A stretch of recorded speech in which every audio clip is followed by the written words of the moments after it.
आज की स्पॉटलाइट में है Bajaj finance limited and trust me for all the right reasons. Company ने अनाउंस किया कि 29 अप्रैल 2025 को उनके बोर्ड ऑफ डायरेक्टर्स मिलेंगे to discuss some major corporate actions, जैसे कि इंटरिम डिविडेंड, स्टॉक स्प्लिट और बोनस शेयर इशू। साथ ही मार्च क्वार्टर के फाइनेंशियल रिजल्ट्स भी प्रेजेंट किए जाएंगे। लेकिन जो बात सबसे इंटरेस्टिंग है वो ये है कि बजाज फाइनेंस की परफॉर्मेंस 2025 में ज़बरदस्त रही है।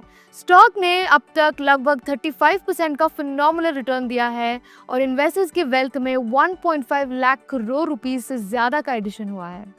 और एक और माइलस्टोन भी रिसेंटली अचीव किया गया है। बजाज फाइनेंस की मार्केट कैपिटलाइजेशन पहली बार 6 ट्रिलियन रुपीस तक पहुंच गई है, 6.03 trillion rupees to be exact. इसके साथ ये इंडिया की 8th लिस्टेड कंपनी बन गई है जो इस एक्सक्लूसिव क्लब में शामिल हुई है, और 4th फाइनेंशियल स्टॉक भी। चलिए let's dive deeper into the story. Bajaj finance पे फोकस करने से पहले ये समझना जरूरी है कि पूरा बजाज ग्रुप का इकोसिस्टम कैसे काम करता है।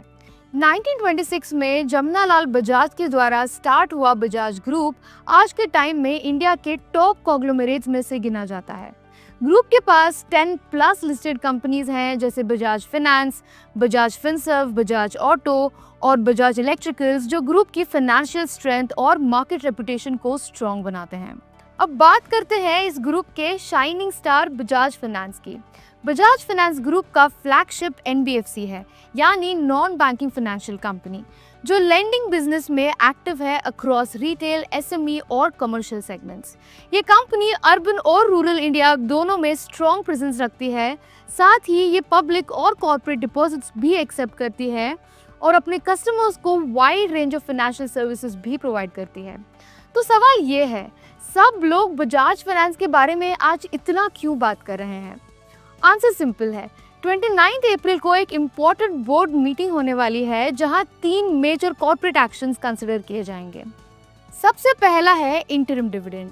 ये एक ऐसा डिविडेंड होता है जो कंपनी फाइनल डिविडेंड से पहले शेयर होल्डर्स को देती है, मतलब एक एक्स्ट्रा प्रॉफिट का शेयर। ये इनकम फोकस इन्वेस्टर्स के लिए काफ़ी अट्रैक्टिव होता है और सिग्नल देता है कि कंपनी की फाइनेंशियल हेल्थ स्ट्रॉन्ग है और कैश फ्लो हेल्थी है। दूसरा है स्टॉक स्प्लिट। अभी बजाज फाइनेंस का स्टॉक 9,300 रुपीस के आसपास ट्रेड कर रहा है, तो स्टॉक स्प्लिट का मतलब है एक शेयर को छोटे छोटे यूनिट्स में डिवाइड करना ताकि प्राइस अफोर्डेबल हो जाए। जैसे अगर 2:1 का स्प्लिट होता है तो एक शेयर होल्डर जिसके पास एक 9,300 रुपीस का शेयर है, उसके पास अब 2 शेयर्स होंगे, लेकिन 4,650 रुपीस के। टोटल वैल्यू वही रहेगी, लेकिन ज्यादा इन्वेस्टर्स को स्टॉक एक्सेसिबल हो जाता है और लिक्विडिटी इंप्रूव होती है। और हाँ, बजाज फाइनेंस का करंट फेस वैल्यू 2 रुपीस का है, तो सिर्फ 2:1 का स्प्लिट पॉसिबल है, जिससे प्राइस एग्जैक्टली हाफ हो जाएगा।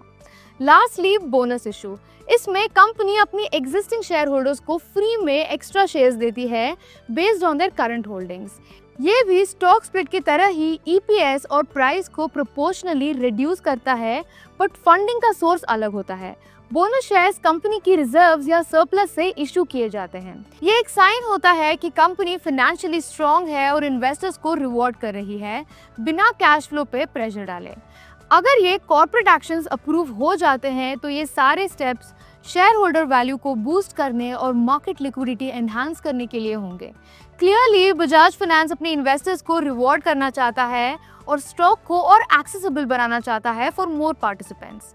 फन फैक्ट, बजाज फाइनेंस ने लास्ट टाइम ऐसा स्टेप 2016 में लिया था, जब उन्होंने 10 रुपीज से 2 रुपीज का स्टॉक स्प्लिट किया था और साथ ही 1:1 बोनस इशू भी किया था।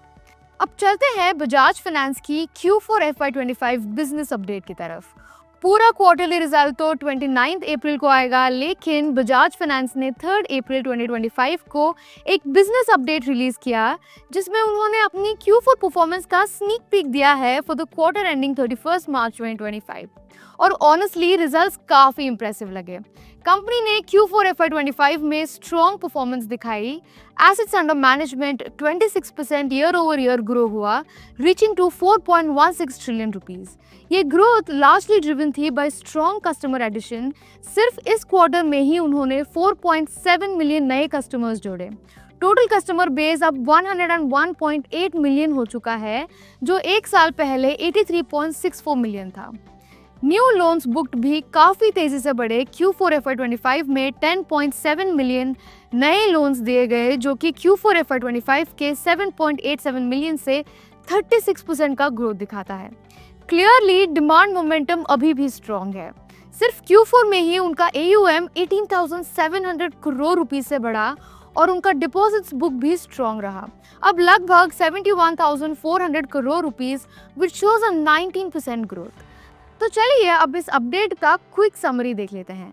बजाज फाइनेंस का 6 trillion rupees market cap club में एंट्री लेना क्लियरली शो करता है कि कंपनी अब इंडिया के टॉप फाइनेंशियल प्लेयर्स में शामिल हो गई है, अलोंगसाइड रिलायंस, HDFC बैंक और ICICI बैंक। दूसरा, जो डिविडेंड, स्टॉक स्प्लिट और बोनस इशू प्रपोज किए गए हैं, ये सब इन्वेस्टर सेंटिमेंट को अपलिफ्ट करने में हेल्प करेंगे और नए इन्वेस्टर्स को अट्रैक्ट भी कर सकते हैं। तीसरा, Q4 का अपडेट क्लियरली बताता है कि कंपनी का बिजनेस पाइपलाइन स्ट्रॉन्ग है, with double digit growth in AUM, customers और लोन डिमांड अभी भी काफ़ी हेल्थी है। इन्वेस्टर्स को अब वेट करना चाहिए 29 अप्रैल का, जब बोर्ड मीटिंग होगी और डिटेल्ड Q4 रिजल्ट्स आएंगे। Specially margin trends, asset quality और मैनेजमेंट का फ्यूचर आउटलुक देखना इंपॉर्टेंट होगा। तो ये था बजाज फाइनेंस का लेटेस्ट अपडेट। अब चलते हैं कुछ इंपॉर्टेंट मार्केट अपडेट्स की तरफ। वर्ल्ड बैंक ने 2025 के लिए इंडिया का ग्रोथ फोरकास्ट 6.3% तक कम कर दिया है, जो कि 0.4% से नीचे गया है ग्लोबल इकोनॉमिक अनसर्टेनिटीज को देखते हुए। ये रिवाइज्ड आउटलुक ग्लोबल कंडीशंस और पॉलिसी अनसर्टेनिटीज के इम्पैक्ट को रिफ्लेक्ट करता है, डिस्पाइट प्राइवेट इन्वेस्टमेंट को बूस्ट देने की कोशिश के। ऑयल प्राइसेस लगभग 2% गिर गए, क्योंकि रिपोर्ट्स के अकॉर्डिंग ओपेक प्लस जून में आउटपुट इंक्रीज करने पर डिस्कस कर सकता है। ब्रेंट क्रूड $66.12 पर बैरल पर सेटल हुआ, जबकि WTI $62.27 पर क्लोज हुआ। लॉसेस लिमिटेड थी आफ्टर द न्यूज़ कि US चाइना इंपोर्ट्स पे टैरिफ्स कट करने की सोच रहा है। फॉरेन इन्वेस्टर्स ने 3,333 करोड़ रुपीस के इंडियन स्टॉक्स खरीदे, अपनी बाइंग स्ट्रीक को 6 डेज तक एक्सटेंड किया। वहीं डोमेस्टिक इन्वेस्टर्स ने 1,234 करोड़ रुपीस के शेयर्स बेचे। निफ्टी और सेंसेक्स अपने 7th डे ऑफ गेन्स पे क्लोज हुए, मेनली IT, ऑटो और फार्मा स्टॉक्स की स्ट्रॉन्ग बाइंग की वजह से। HCL टेक ने 8% का जंप देखा अपने Q4 रिजल्ट्स के बाद, जो निफ्टी IT को लीड करने में मदद की। इलेक्ट्रिक 2-व्हीलर मेकर एथर एनर्जी ने 2,981 करोड़ रुपीस का IPO अनाउंस किया। प्राइस बैंड 304 to 321 रुपीस पर शेयर सेट किया गया है और बिड्स 25 अप्रैल को एंकर इन्वेस्टर्स के लिए ओपन होते हैं और 28 to 30 अप्रैल को पब्लिक के लिए। ऑफर में 2,626 करोड़ रुपीस का फ्रेश इशू और 354 करोड़ रुपीस का ऑफर फॉर सेल होगा। प्रोमोटर्स अपनी 20% स्टेक डाइल्यूट करेंगे। हीरो मोटोकॉर्प, जो एथर में 42% स्टेक रखता है, अभी भी सबसे बड़ा शेयर होल्डर है। Having said this is Neha signing off. Investments in securities market are subject to market risks. Read all the related documents carefully before investing.